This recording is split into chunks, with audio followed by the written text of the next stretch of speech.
여러분 안녕하세요. 2023년 인강드림 제2의 온라인 전공 모의고사 부동산 공법 해설 강의를 드리겠습니다.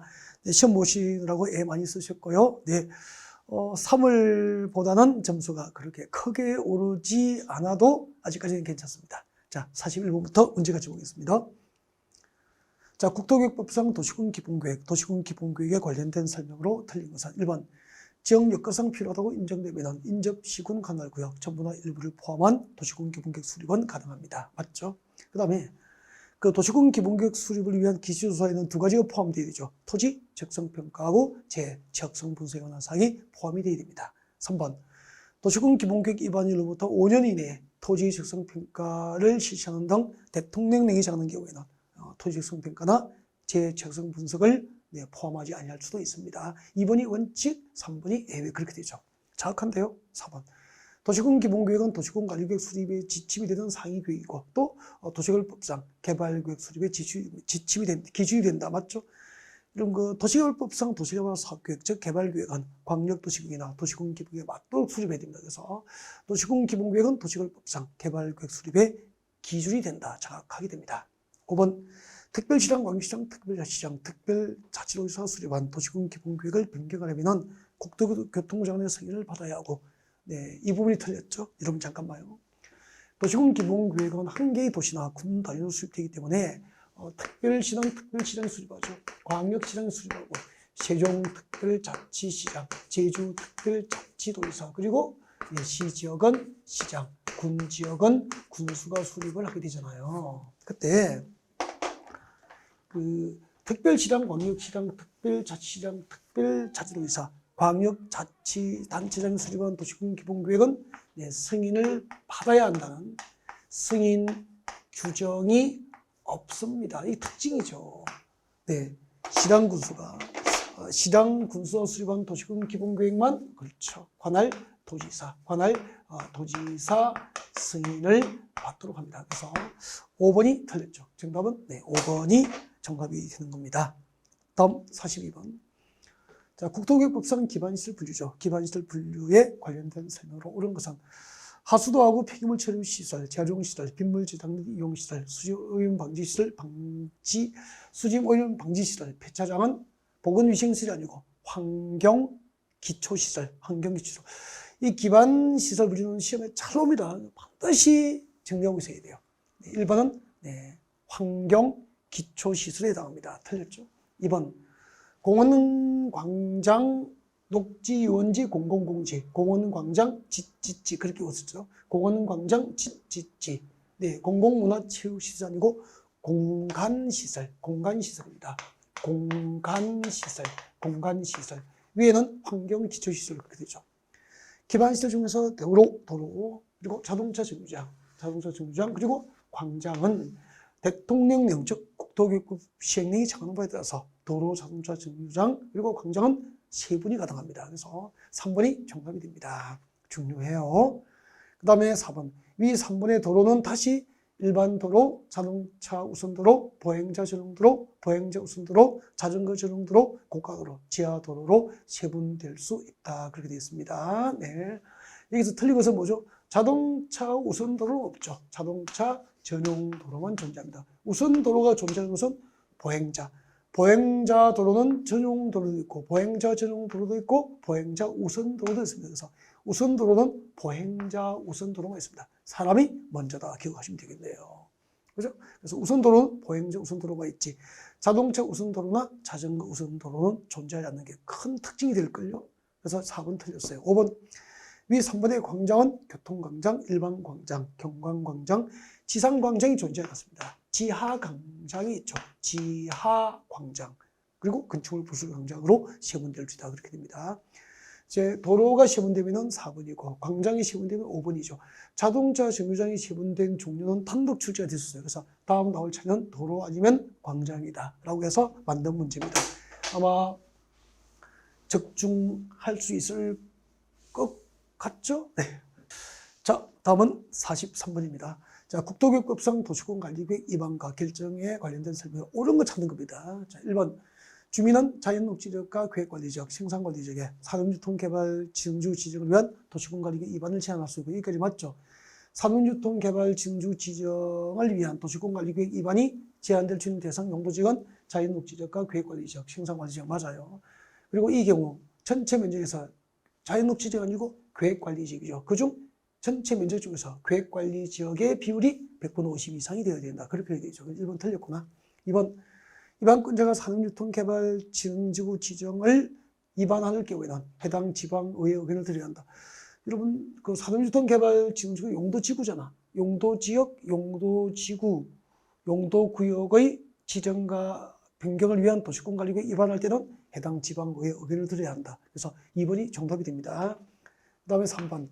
위 2번의 경우 국방상 국가안전보장상 기밀을 지켜야 할 필요가 있고 관계중앙행정기관의 요청 여부와 관계없이가 아니고 국방상 국가안전보장상 기밀을 요하고 관계중앙행정기관의 요청이 있을 경우에는 네, 지방의회 의견 청취를 생략할 수 있죠. 네, 3번도 틀렸습니다.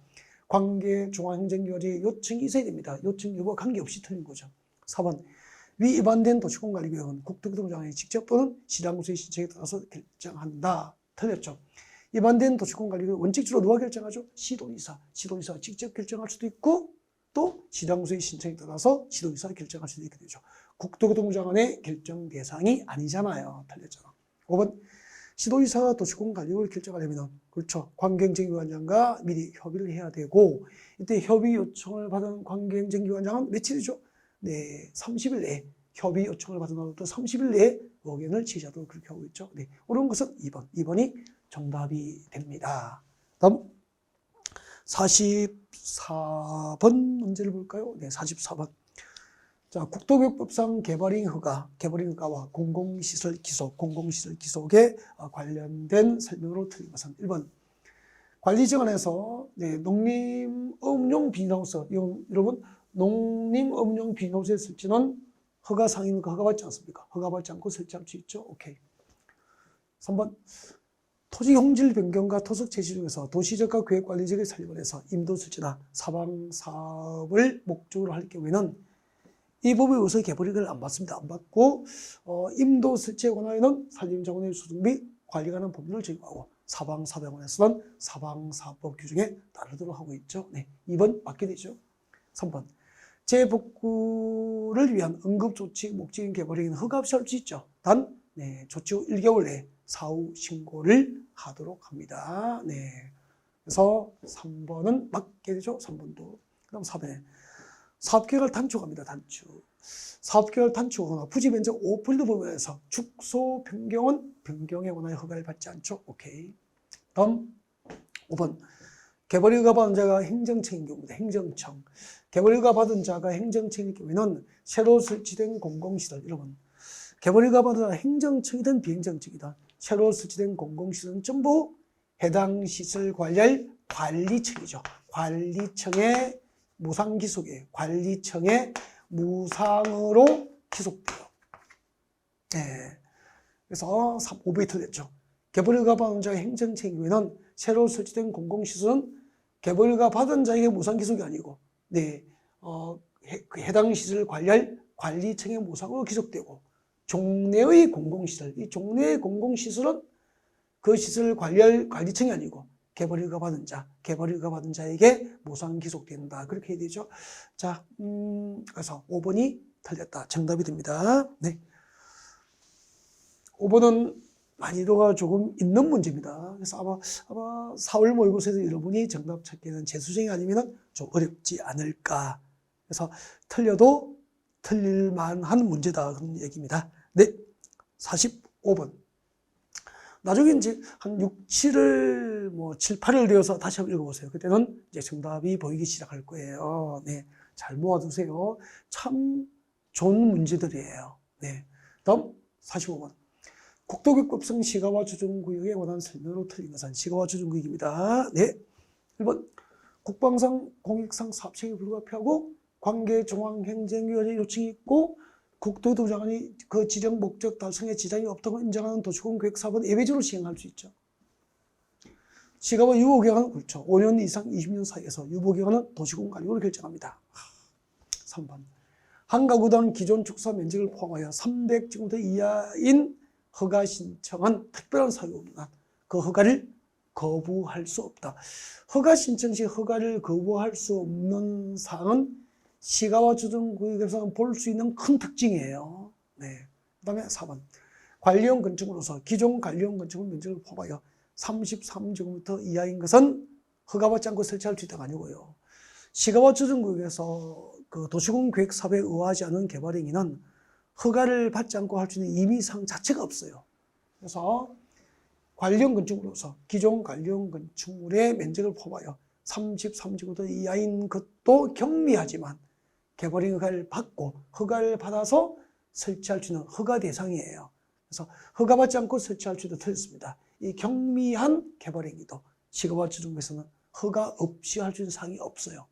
이것도 허가 대상이기 때문에 허가를 받고 이를 설치할 수 있다. 그렇게 해야 되죠. 4번이 정답이 되는 거예요. 네. 시가와 조정구역 안에서 산림 안에서 임목별제, 조림과 용림의 허가 기능 안에서는 산림자원의 조성 및 관리에 관한 법률 규정에 의하게 됩니다. 네. 아마 4월달 모의고사 단계에서 좀 어렵게 느껴지겠지만 이것들이 이제 8, 9월이 정도 되면은 정답이 보이고요. 그 다음에 그때쯤 되면은 정말 본 시험을 준비하기 위해서 좋은 문제들이구나 라는 걸 알 수 있을 것이고, 시험이 끝나고 차근히 모의고사를 출제된 시험지하고 한번 맞춰 보십시오. 비교해 보시면은 정말로 잘 만든 문제이구나, 그 적중률이 상당히 높구나 하는 걸 느끼게 될 겁니다. 확신해요. 46번. 국토교육법상 용도지간에서 조례를 정할 수 있는 건폐율과 용적률을 지정한다가 옳은 것은, 우리 그 21개 용도지간에서 건폐율과 용적률을 지정하는 건 다 암기를 하고 있죠. 그래서 제가 난이도를 좀 높였습니다. 그 용도지간에서 건폐율과 용적률을 지정하는 것을 특례로서 따로 정할 수 있는 대상, 우리 자개는 수공으로 농공단지와 산업단지에서 생산한다. 뭐 이렇게 암기했던 기억이 날 겁니다. 거기에 관련된 문제입니다. 다시 한번 더 암기를 하시고 문제를 다시 한번 풀어봤으면 좋겠습니다. 어떤 용도지간에 자연취락적으로 지정된 곳은 건폐율 60% 이하 부분에서 조례를 정하는 것 같습니다. 근데 자연취락지구에서는 용도지간에 지정된 자연취락지구에서는 용적률에 관한 특례 규정이 없습니다. 그냥 적은 거죠. 1번 틀렸잖아요.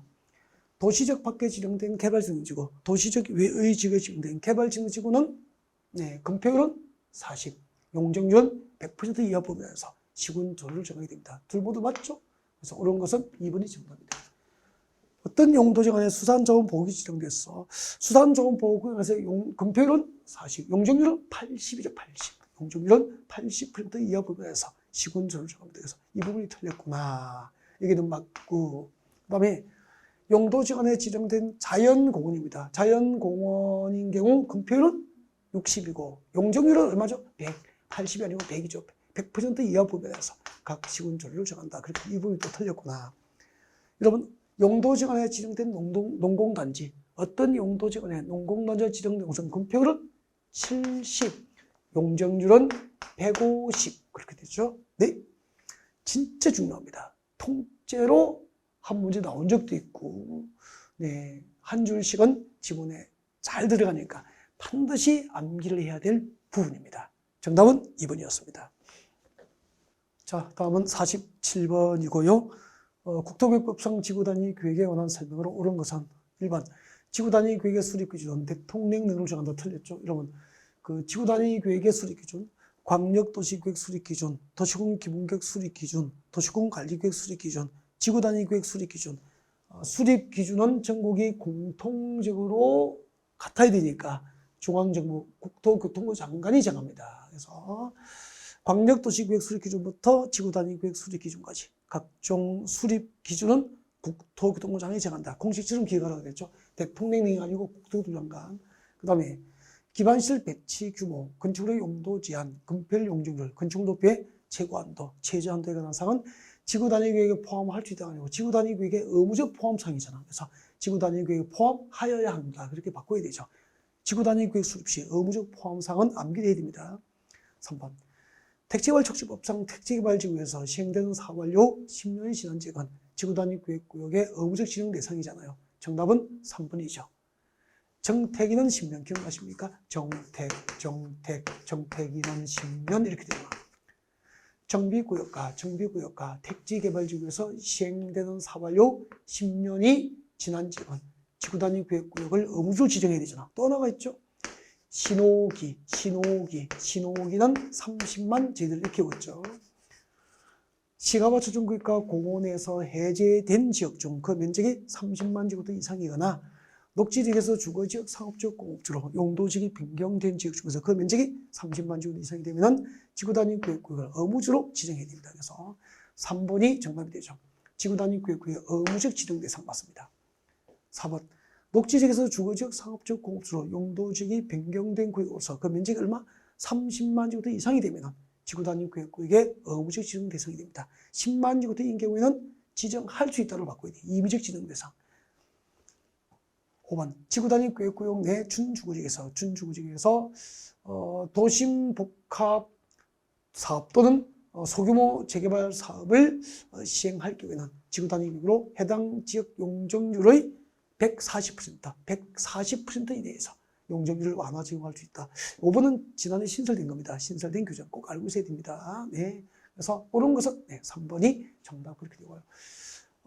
난이도가 3월달부터는 좀 높아요. 3월달보다. 그래서 아마 3월달 정도의 점수를 유지하기도 조금 이제 쉽지 않은 수준이죠. 국토교육법은. 네. 다음 48번. 국토교육법상 기반시설 부담구역, 기반시설 부담구역에 관련된 설명으로 옳은 것은 그렇게 되어 있습니다. 1번. 해당 지역의 도로율이 국토교통운행이 정하는 용도지역별 도로율에 20% 이상 미달되는 지역은 기반시설 부담구역이 아니고 뭐죠? 개발밀도 관리구역이죠. 개발밀도 관리구역, 개발밀도 관리구역 지정 대상이 됩니다. 그래서 나중에 개발밀도 관리구역하고 기반시설 부담구역 지정 대상은 항상 비교해서 정리가 되어 있어야 돼요. 일단 틀렸습니다. 개발밀도 관리구역 지정 대상이죠. 2번. 기반시설 부담구역을 지정하려면 지방의회 의견이 아니고 뭐죠? 주민의 의견을 듣고 그리고 해당 지방도시계획원의 심의를 거치한다. 그렇게 되죠? 틀렸죠? 지방의회 의견이 아니고 주민 의견 청취 그리고 지방도시계획원의 심의 그렇게 됩니다. 3번. 기반시설 부담구역은 기반시설이 적절히 배치되는 규모로서 최소 10만 제곱미터 이상, 10만 제곱미터 이상 규모로 10만 제곱미터 이상 규모로 지정이 가능하게 됩니다. 4번. 기반시설 부담구역에서 기반시설 설치 비용의 부과 대상인 건축 행위는 200제곱미터를 초과하는 그렇죠. 신축과 정축 행위를 한 자에게 기반시설 설치 비용을 부과하게 됩니다. 부과 대상. 많이 외운 거 맞죠? 200제곱미터를 초과하는 신축과 정축 행위가 기반시설 설치 비용의 부과 대상이 됩니다. 그래서 옳은 것은 4번이 정답이에요. 5번. 기반시설 부담구역에서 설치가 필요한 기반시설에는 인근의 수도로부터 기반시설 부담구역까지 연결하는 연결수도를 포함합니다. 포함되지 아니한다. 틀렸죠? 포함한다. 그렇게 바꾸셔야 됩니다. 네, 48번 했죠? 다음 49번이에요. 국토교육법상 개발행위 허가에 관련된 설명으로 옳은 것은 1번. 개발밀도 관리구역으로 지정된 지역에서는 한 차례 2년 이내 기간 동안 개발허가 제한될 수 있다. 틀렸습니다. 개발밀도 관리구역은 개발행위 허가 제한 지역이 아니에요. 네. 기반시설 부담구역은 개발행위 허가가 제한될 수 있지만 개발밀도 관리구역은 이미 개발이 완료되기 때문에 개발되고 있는 지역이 거의 없잖아요.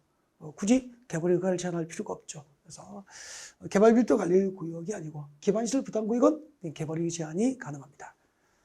2번. 개발행위로 문화재 등 손상 우려가 있는 지역은 그 조사 발굴이 끝날 때까지 그 제한 기간을 연장할 수 있다. 틀렸습니다. 개발행위로 문화재 등 손상 우려가 있는 지역은 개발허가를 제한할 수 있는 제한 사유는 맞는데 제한 기간을 연장할 수 있는 사유는 아니잖아요. 그래서 조사 발굴이 끝날 때까지 그 제한 기간이 연장될 수 있다. 틀렸습니다. 개발행위가 제한 기간 연장 사유에 해당하지 않습니다. 틀린 거예요. 3번. 개발허가 제한과 그 제한 기간의 연장, 제한 기간의 연장은 중앙도시계획위원회나 지방도시위원회 심의를 거치지 아니합니다.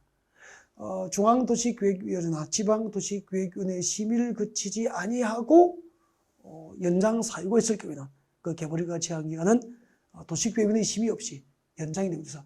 제한 기간의 연장은 도시계획원의 심의 없이 한 차례 2년 범위 내에서 제한 기간이 연장될 수 있잖아요. 그래서 심의를 개최한다. 틀린 거예요. 다음 4번.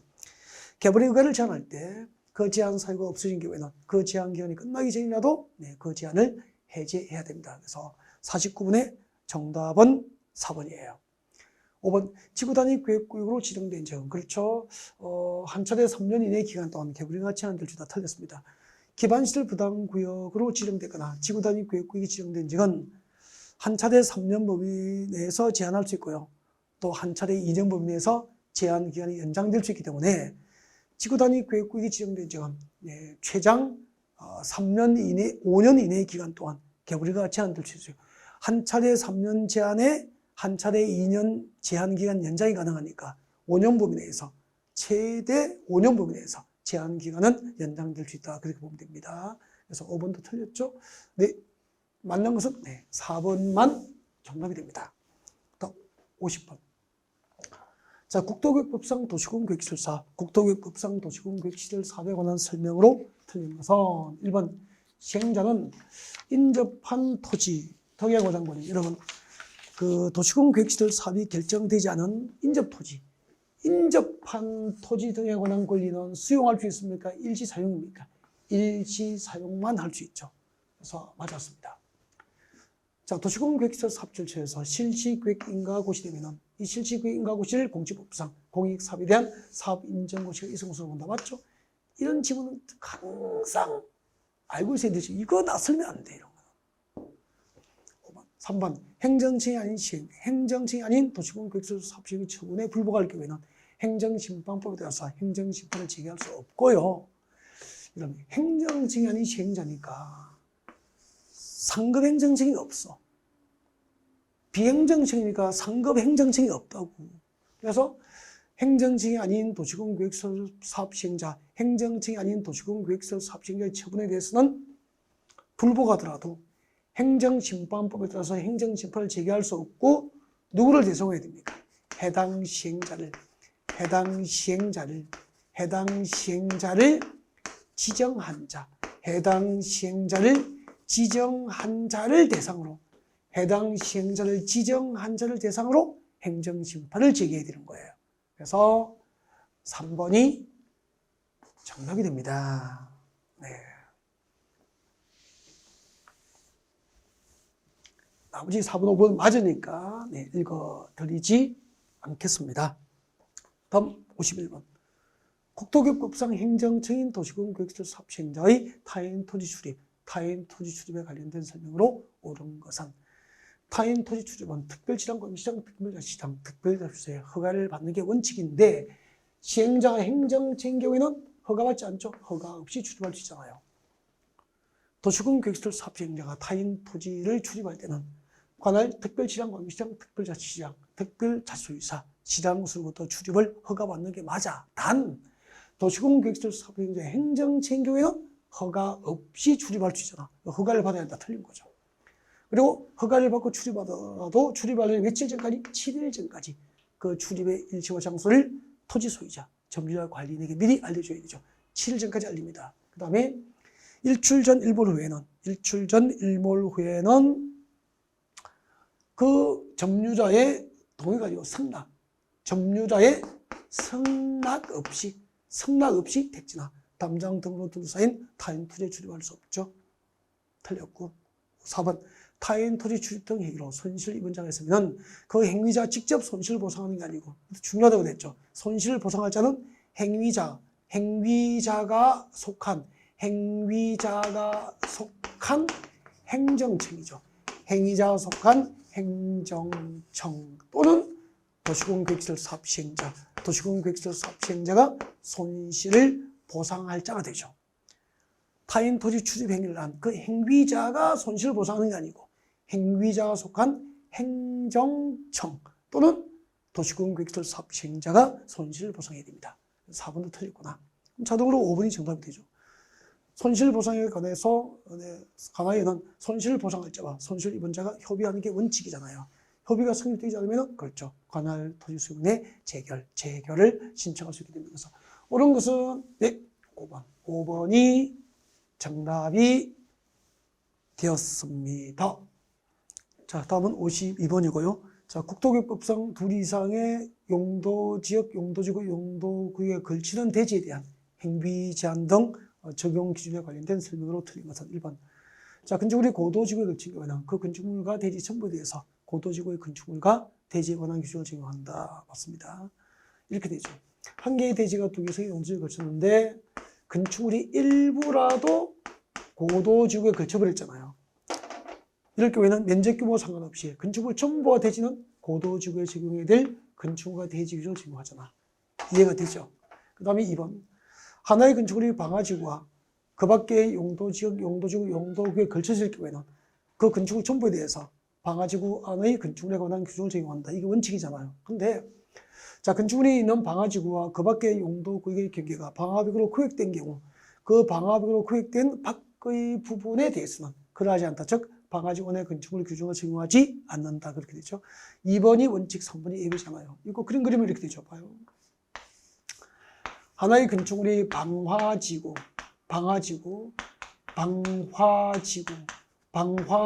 안팎에 걸친 거야. 방화지구와 그 밖의 용도구역에 걸쳤다 이 말이야.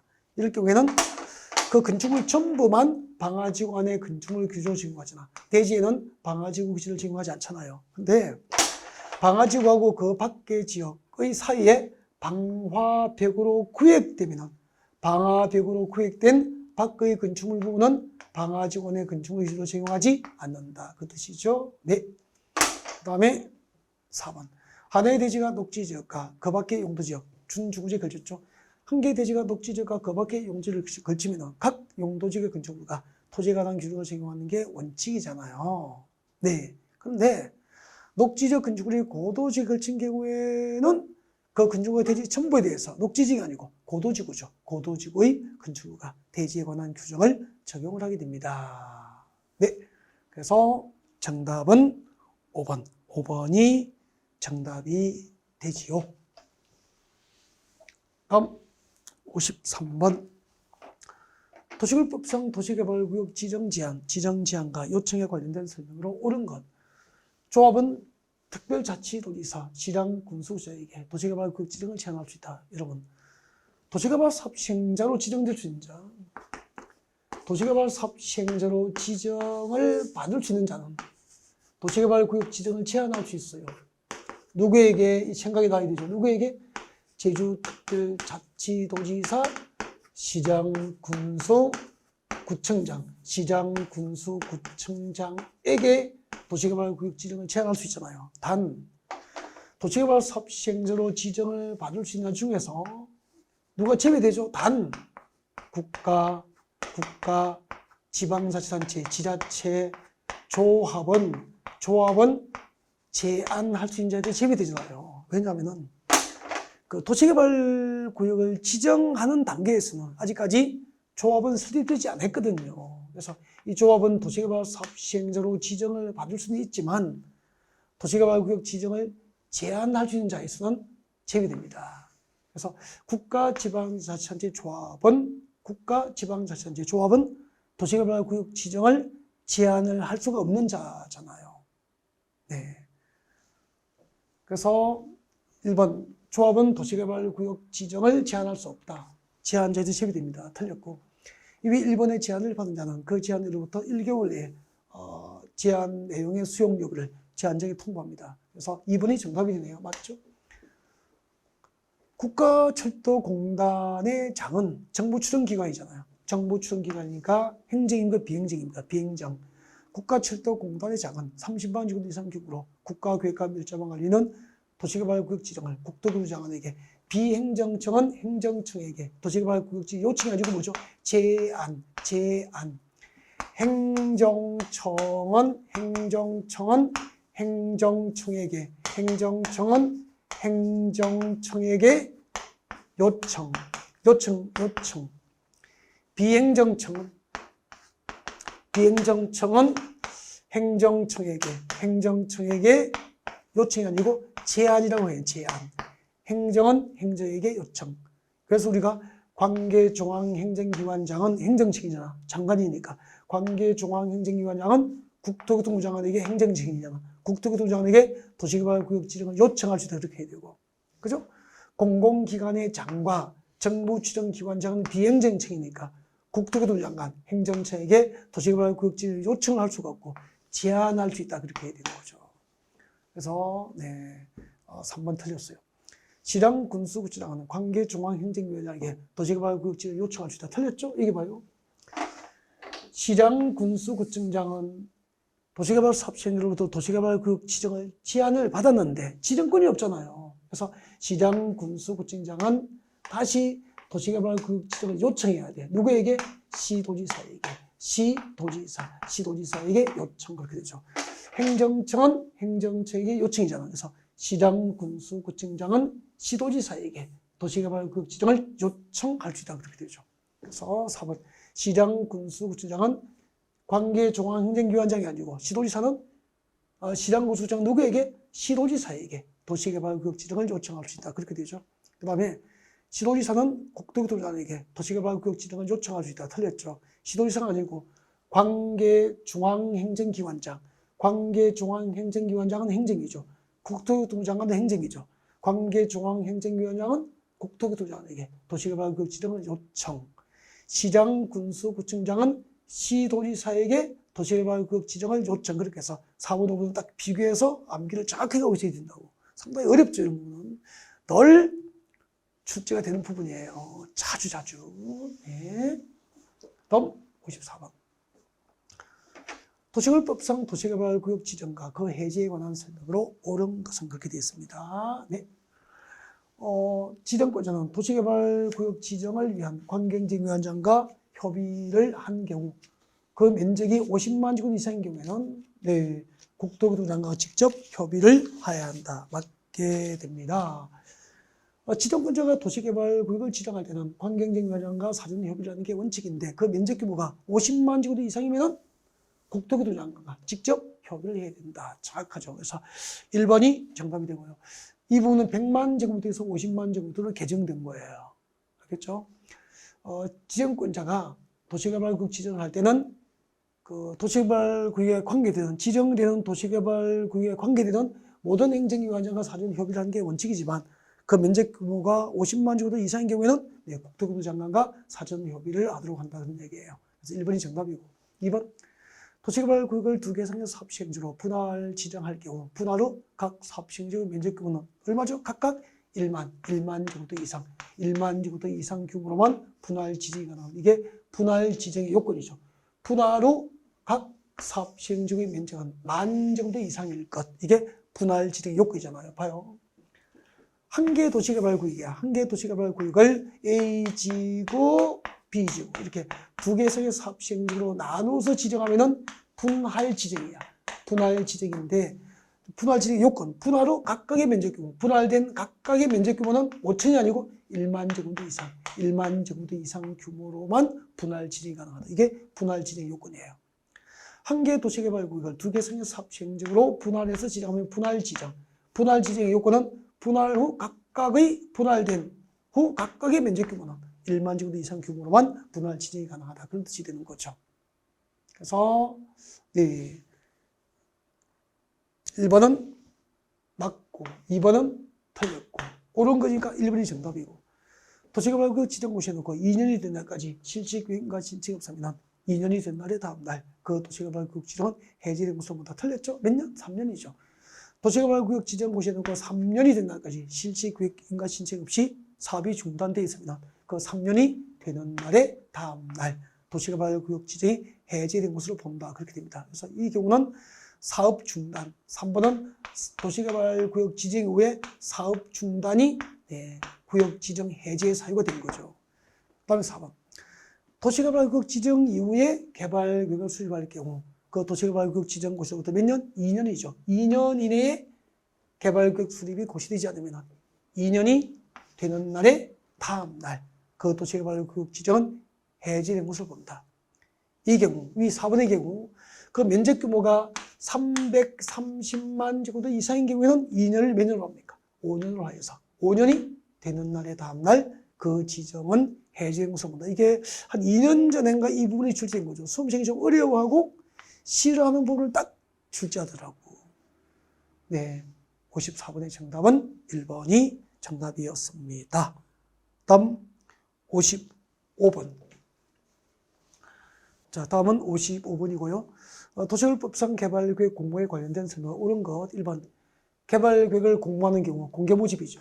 자, 도시개발법상 개발계획을 공모할 경우에는 네, 지정권자가 도시개발구역 지정하려면이 아니고 도시개발구역 지정 후입니다. 도시개발구역 지정 후 개발계획을 수립할 수 있게 됩니다. 네, 그 도시개발구역 지정 후에 개발계획 수립을 할 수 있는 대상은 5개죠. 암기하셔야 돼요. 기본서 딱 펼쳐놓고. 예를 들면은 개발계획을 공모했거나 자연녹지지역과 생산녹지지역과 도시적인 외지역, 국가균형발전을 위해서 관계종합행정요적 협의한 지역, 그 다음에 주거지역, 상업지역, 공업지역 면적 합계가 전체 구역 면적의 100분의 30 이상이 되는 지역은 도시개발구역 지정 후에 개발계획 수립이 허용됩니다. 기본서 확인했으면 좋겠습니다. 2번. 선정된 개발계획안의 해당 응모자를 우선해서 도시개발 사업장을 지정해서 안 된다. 틀렸구나. 선정된 개발계획안의 응모자가 도시개발 사업시행자 자격 요건을 갖춘 경우에는 그 응모자를 우선하여 사업시행을 지정할 수 있게 됩니다. 3번. 개발계획안을 공모할 경우 그 응모기간은 90일 이상으로 해야 합니다. 틀렸네요. 4번.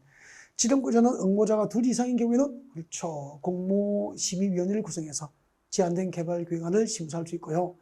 위 4번의 경우 공모심사위원회 구성과 운영 등에 필요한 사항은 지정권자가 정하는 게 아니고 도시개발 사업의 시행자가 정하게 됩니다. 그래서 5번이 정답이 되죠. 자, 다음은 56번이고요. 도시개발법상 환지 설계를 평가식으로 할 때 다음 조건에서 비례율과 토지 소유자 갑의 권리 가액을 구하십시오라고 되어 있습니다. 그럼 그 권리 가액을 구하려면은 먼저 비례율을 구해야 돼요. 네, 왜냐면은 권리 가액은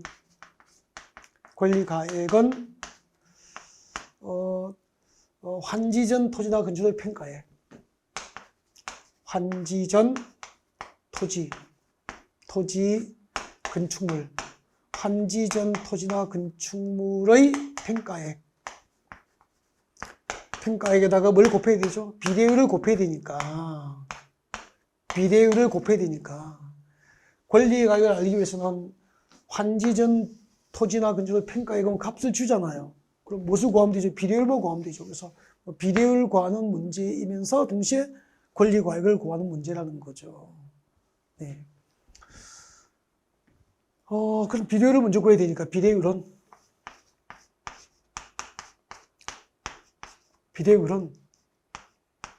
이런 개념이잖아요.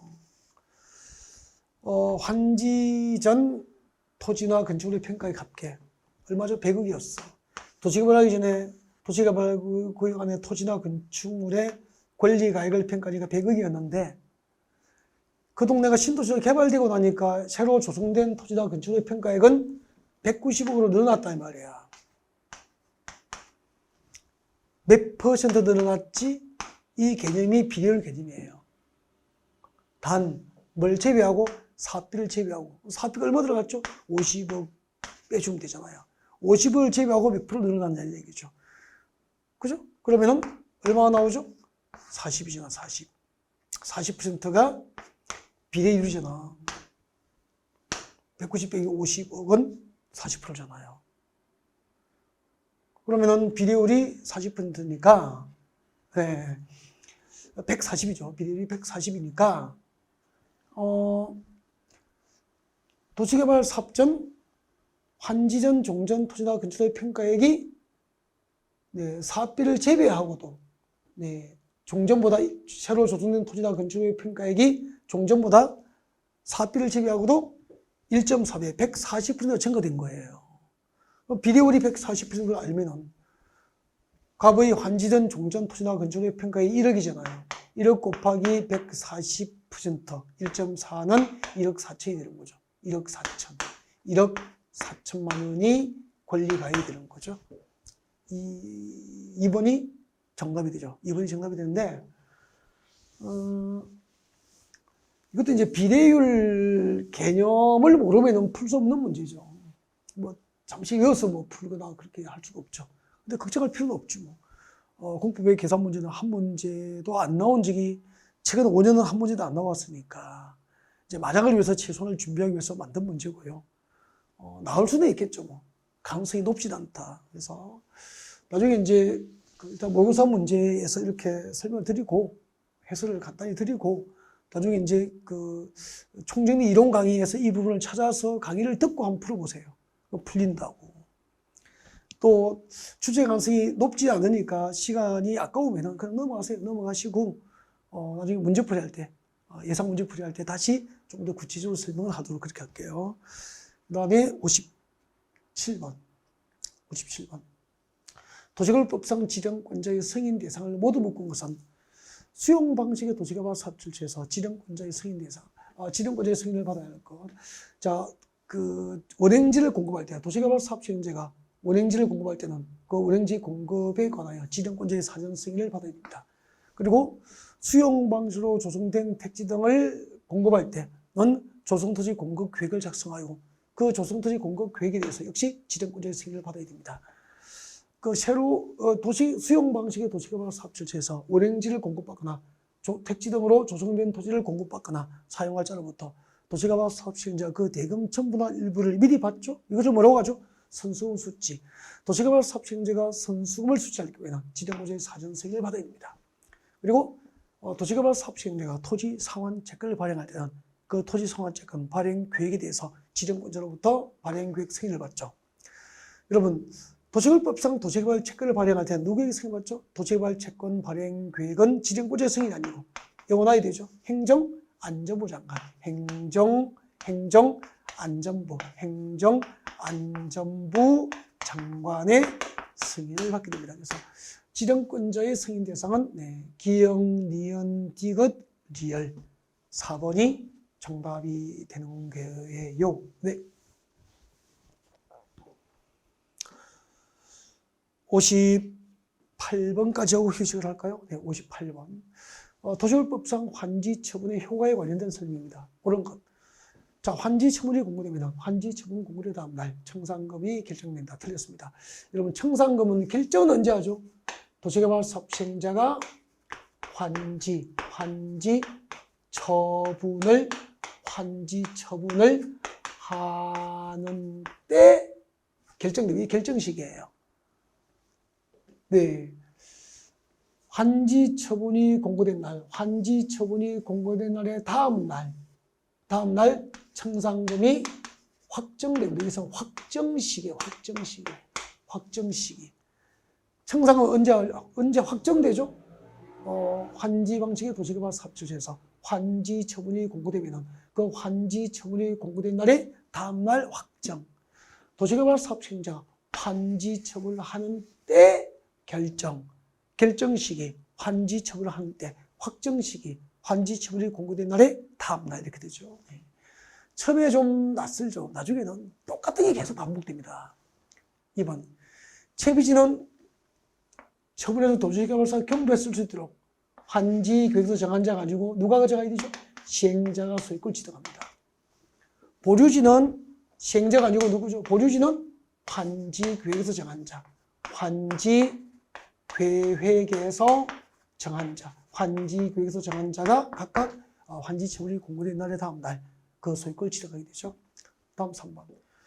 행정상 처분이나 재판상 처분으로서 종전토지에 전속하는 것은 환지 처분이 있더라도 그 영향을 받지 않습니다. 그래서 환지 처분이 공고된 날이 끝났는데 소멸한다. 틀렸습니다. 행정상, 재판상 처분으로 종전토지에 전속하는 것은 환지 처분의 영향을 받지 않는다. 4번.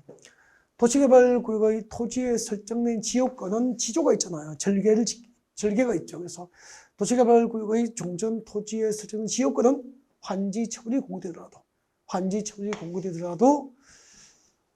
환지받은 토지에 존재하는 게 아니고 종전토지 존속의 원칙이에요.